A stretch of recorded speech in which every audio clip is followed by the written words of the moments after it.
ازيكم يا حلوين؟ النهارده فيديو جديد ومن احلى الفيديوهات اللي عملتها على قناتي بجد. النهارده هنعمل مع بعض السمك اللوت القمر ده، من انضف واحلى وارقى انواع السمك اللي ممكن تدوقيها فعلا. سمك اللوت ده ممكن تشتريه بالكيلو او ممكن تشتريه بالواحدة، تكون 2 3 4 كيلو، وممكن تشتريها كبيرة زي كده براحتك خالص. في منها انواع واحجام واوزان مختلفة خالص. طبعا لقيته بيقول لي انا عاوز اكل السمكه دي بقى بطريقه تحفه. قلت له لا، انا ما اعملش الكلام ده، يلا بينا على ماما وشوفوا بقى طريقتها في السمك اللوت هيبقى عامل ازاي. اول حاجه قطعتها ونقعتها في محلول كده، ميه وملح وخل وليمون وجنزبيل، علشان لو فيها اي نوع من انواع الزفاره تروح منها خالص. بس عايزه اقول لكم حرفيا ما كانش فيها اي نوع من الزفاره. التتبيله بتاعتنا بقى: قشرت توم كتير، وقطعت فلفل سبايسي وفلفل احمر وفلفل اخضر، وفرمتهم في الكبه بالشكل ده، ونزلت عليهم بمعلقه كبيره من الملح والكمون والكزبره وعصير ليمون ونص كوبايه من الخل. غسلت السمك كويس قوي ونشفته. اهم حاجه قالت لي ننشف السمك كويس قوي علشان يشرب التتبيله كويس. تبلت كل السمك بالشكل ده.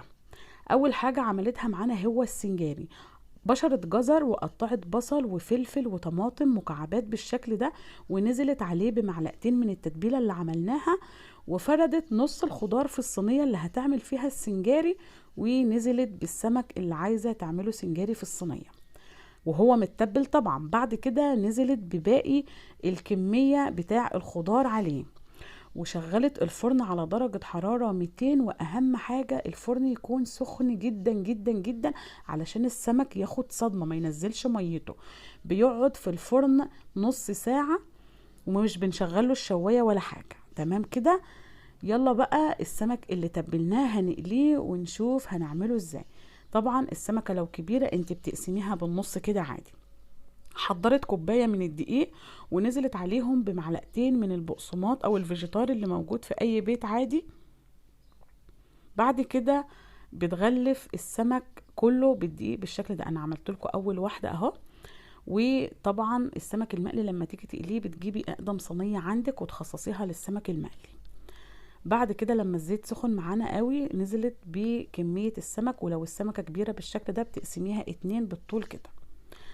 طبعا قعدت بقى تقلبه على كل ناحية شوية عشان يبقى كريسبي ومقرمش. وعايزة بقى اتكلم معاكم هنا على فعلا السمك اللوت ده مفهوش اي ريحة ولا بصوا بيحسسكم ان انتوا بتاكلوا جمبري حرفيا.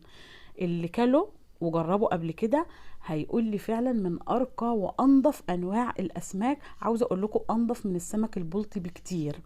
الصينيه طلعت معانا بعد نص ساعه السنجاري بالشكل القمر ده، وكانت حلوه قوي. والسمك اتعمل معانا المقلي. وعايزه اقول لكم انا ما لحقتش الرز اللي عملته ده، لازم هصوره لكم في يوم. رز الصيادية بتاع ماما بجد الله أكبر عليه، تسلم إيديها. وبكده يكون الفيديو بتاعنا انتهى، وعملنا السمكة وأكلناها بألف هنا يا رب. وانتظروني في فيديوهات جاية كتير. باي باي.